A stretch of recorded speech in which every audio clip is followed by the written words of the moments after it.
Good morning, my large white farm dogs. It's hard not to feel good about your day when you get receptions like this when you first walk out the door. Let's check in with our little goslings. Morning, goslings. Oof, you guys are not so little anymore. All right, you went through your water and it looks like you need more food too. Hang on. Now, when the goslings first hatch, I always use these basic food feeders for chicks and ducklings and goslings because it's just the right size, they can get their little bills in, and they learn how to eat without making a total mess and wasting a whole bunch of feed.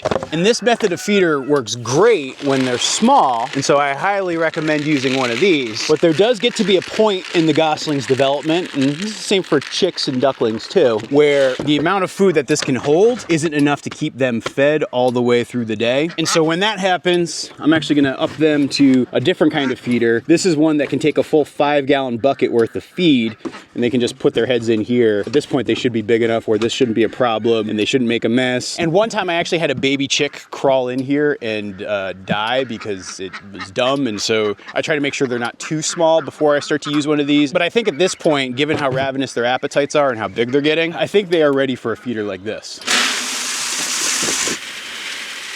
Put the cap on here. And now what we're gonna do here is allow the goslings' inherent curiosity to go in here and give this a shot. I actually think I'm gonna take this away for a minute, or else they will never pass this experiment. All right, good luck, you guys. I think you're smart. I think you'll figure this out.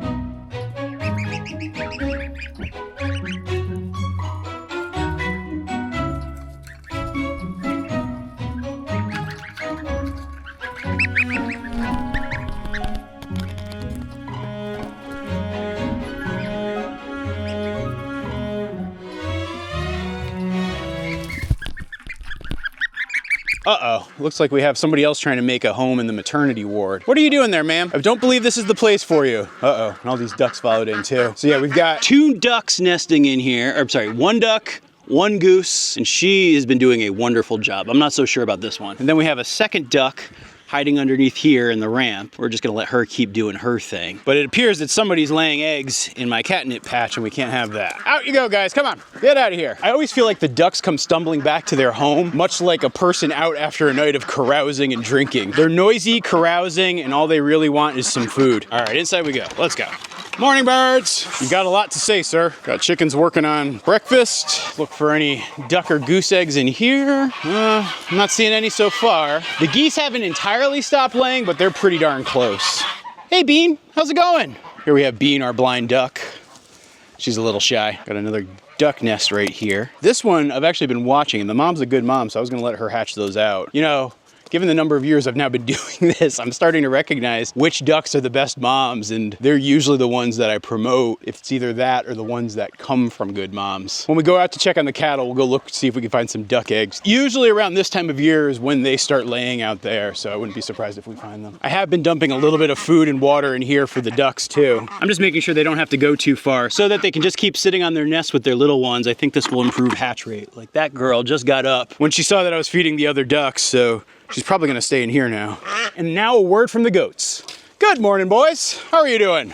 The goats are now out and doing their patrols. I haven't attempted to solve my problem of trying to make them more mobile around the farm, but honestly, I was doing the math. At this point, with the space that they have access to, even if I had like 6 goats working around just this area, we would honestly be fine. And so because I've got a lot of things going on, I'm not gonna try to tackle that project just yet, but I will revisit it later this summer. But overall, the goats are doing what they do best, which is mischief and bringing joy.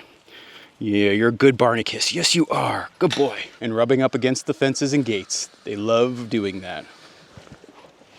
Now it's time to check in with the cattle. So I think where we last left off, I was talking about actually moving these guys out of here, but I've actually decided to have them graze a few more lanes around the permaculture orchard, just in the name of helping manage the grass, as well as, how do I put this? I'm really trying to avoid having my bull come in contact with my viable cows and heifers right now. And so I just want to give a little bit more time before I put them in a space where they could potentially intermingle, because a calf that would be conceived right about now would be potentially born in early March. I greatly prefer having calves born in April and May. Like, those are the best months to have them. And so because of that, I've just decided to make better use of this space and keep more grazing going. As you can see, they've been in this area for a couple days. They probably could get away with going for a few more days. You know, it's funny, they're up close to everybody else, but there is a lot less risk compared to having my bull and my steer mix in with them.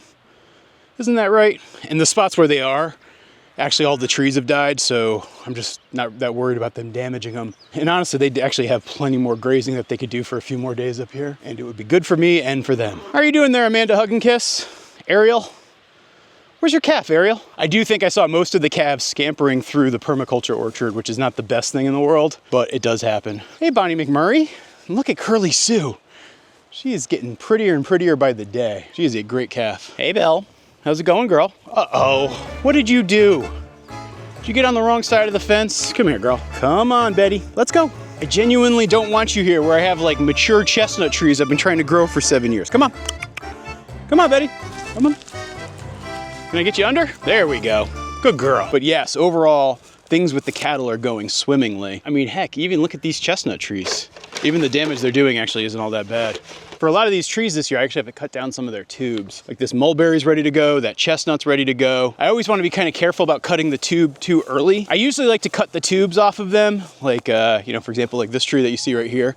I'll usually do that in the late spring. The tubes themselves help give the trees a slight advantage for growth because it protects them from frost. And so, you know, I'll probably, like early June, I'll come through here one afternoon with a knife and just probably hack off, I don't know, easily 10, 15, maybe even 25 of these things. The other thing I'll often do is cut them so that they have the base protected a little bit longer. In my experience, that helps protect against rodent damage, which is another like problem that you can have with your orchards. And so frost, pests, deer, rodents, those are the biggest things you have to think with trees. But at this point over the course of my farm's life, the biggest killer by far has been cattle. And I don't know, let me know down in the comments if you want to have like a full rundown of what's going on with the permaculture orchard. I'm actually thinking about changing some plans. You know, it's one of those things where I've been working on this for, gosh, I mean, longer than I've lived at the farm. You know, we bought the farm in 2016. We planted all these trees in the fall of 2017. And we get a couple of apples, we get mulberries, we get chestnuts, but the configuration and layout doesn't really lend itself to business. You know, when I first started out, I didn't know how much related to animal agriculture I would be into. And at this point, it's pretty clear that my favorite part about farming is working with the animals. And so what to do with this space and how to best use this space and how to improve this space and like kind of all of those thoughts are some things I'm starting to step back and think about. And so I'd be curious if you'd want to hear more about my thought process related to that, or if you're just much more interested in seeing more baby goslings. And now it's time to check in with the hatchery. As you guys can see right now on the Twitch stream, got a whole bunch of folks hanging out. Oh, some new additions. Let's go visit with them. Morning, everybody. So here we have Sprite and Crush. Sprite was a natural hatch, but Crush was an assisted hatch, but they're both looking wonderful and they're getting big. And then we got the new ones. I'm actually about to open this up and take most of these guys out and mix them in with Sprite and Crush. And then we'll check to see if anybody needs an assisted hatch too. I always get a little bit nervous when I open these things because I know I need to work quick. And I've got to figure out if there's any assisted hatches that need to happen, and I need to figure out who's gonna stay and who's gonna go. So you'll see me try to do this as quickly as I possibly can. All right, little guys, hang in there. Take you first. You can go in. Take you out and put you under there, put you under there. I'm gonna take you out. So we get those three out of the way. As you guys can see, those three look pretty healthy and developed. And they're ready to join the flock. And they basically have Sprite and Crush as helpers to get them used to everything and what's going on. Now that we opened it once, let's take a quick look and see what we got here. 4 of them I want to keep in there, and it looks like there's 2 eggs that still are gonna need some help. I'm gonna leave the 4 that still need time to dry off and grow. I'm just gonna leave them in there for now. I'm going to take out first 1 egg and then the second egg that look like they need assists, and I'm gonna do my best to help them get free and hopefully save them. Both of them are looking still pretty active, so I don't want to give up on them entirely, but I do know I'm also gonna have to work very, very quickly here. And so the goal is not to like completely break them free, but give them a helping hand so that they can very easily get themselves free, separate from the membrane of the egg, and actually get out into the world. I try to avoid doing a full assisted hatch because I find that the results are better if I don't. By the way, this is warm water that I've got here right now. I usually actually just saturate one whole paper towel with it so I can like mist them and squirt them. I might even drip them just a little bit with this. It helps keep them separated from everything too. All right, let's do the first one. And the tools of choice that I like the most are actually a chopstick and the tine from like a plastic fork. I find these are the most gentle, but also help with separating things. All right, let's try this first egg. Hey, little one. Oh, you're almost out. You've been struggling. You were one of the first to pip. So I genuinely want to help you. Hang on, giving you a little water. Make sure you're not dried out in there, because that's actually sort of the bigger risk.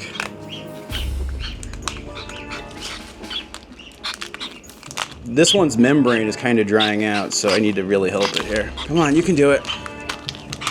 Be strong, little one. Make sure you don't aspirate, but I'm just trying to get your membrane nice and moist, because that is how it rips. Where's that fork tine? You can see it's getting its like little claw out.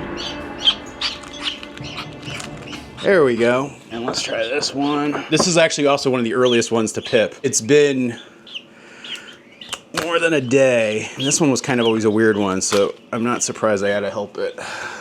Almost, little guy. It's okay. We're gonna help you get out. Trying to give you the best possible chance here.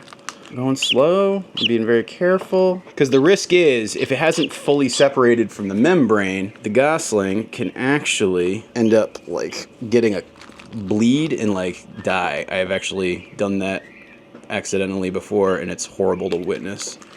So I'm trying to avoid that. But also, if I don't intervene with this one, I'm worried it's not gonna get out. All right, I think you're good enough to get out. Let's see. All right, we're gonna put you back in. Hang on, guys, hang on. We're taking out some of the bad eggs. No need for having dead shells and bad eggs in here, keeping you from hatching. Hang on, let me just hit this with a little bit more water. Dehydration is the bigger risk.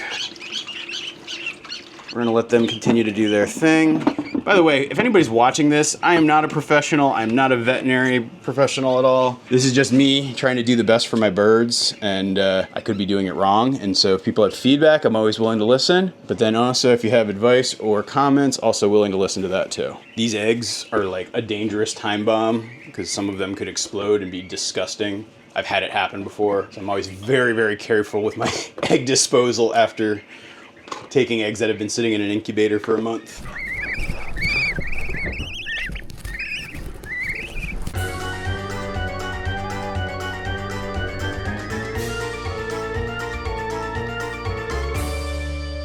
Let's hook the boys up with some water.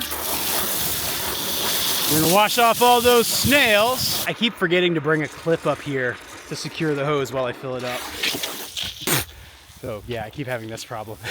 Let's see if we can spot some mythical beasts out here on the range. Hey boys, how's it going? Now, I really hope by leaving them in here for probably about 2 weeks, they whack down some of this stuff like goldenrod. And just in general, keep this back corner from getting too weedy. I'll probably end up coming through here. This whole patch, I don't know, it's just garbage grazing. So I'll probably come in here with the bush hog and I don't know, probably about 2 weeks, 3 weeks before it goes to seed and just cut it all down. Hey Macho Man. Hey Joey Ramon, how are you doing? Good to see us, just coming up for a visit. I see we've discovered another woodchuck hole. It's a woodchuck hole like that took my big toe.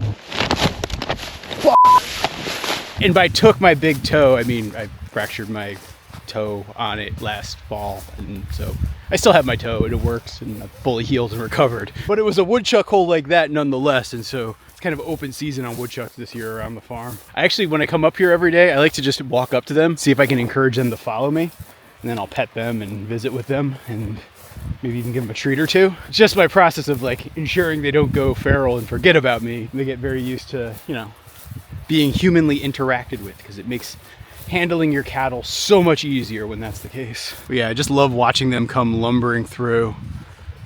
Oh, they see that I'm probably pouring fresh water. They get excited about that. They like the hose for some reason. Oh, not that one. It's the other one, buddy.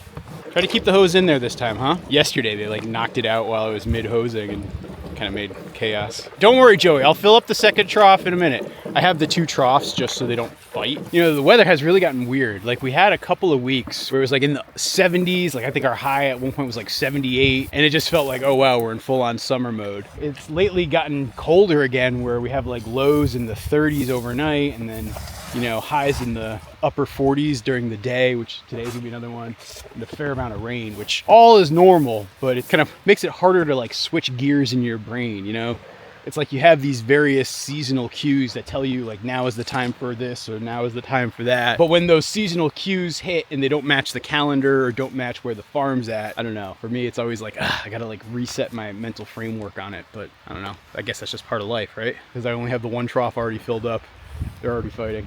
I know, Joe, you're mad. I actually think you spilled that water last night. If I had to guess, when I checked last night at 6:30, both of these were completely full. This morning, as I come out here, they are bone dry. So I think that might be on you, Joey, because I know you are the flipper. Macho Man is actually much more dignified in his approach. Isn't that right, Macho Man? Yeah, can I put you on the nose? And Joey, don't try to start a fight.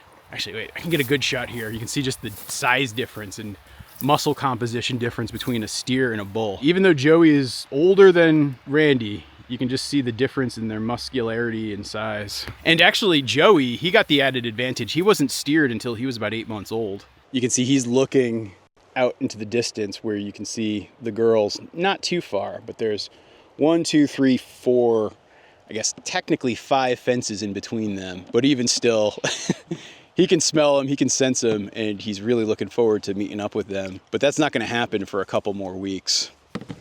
And yeah, Joey just knocked his whole waterer away. Well, I hope you guys have enjoyed this update from the farm. I'll be back again soon with more updates. And I promise to show you guys what happened to those goslings that I had to assist hatch earlier in this video. You'll find out what happened in the next video. Talk to you guys soon.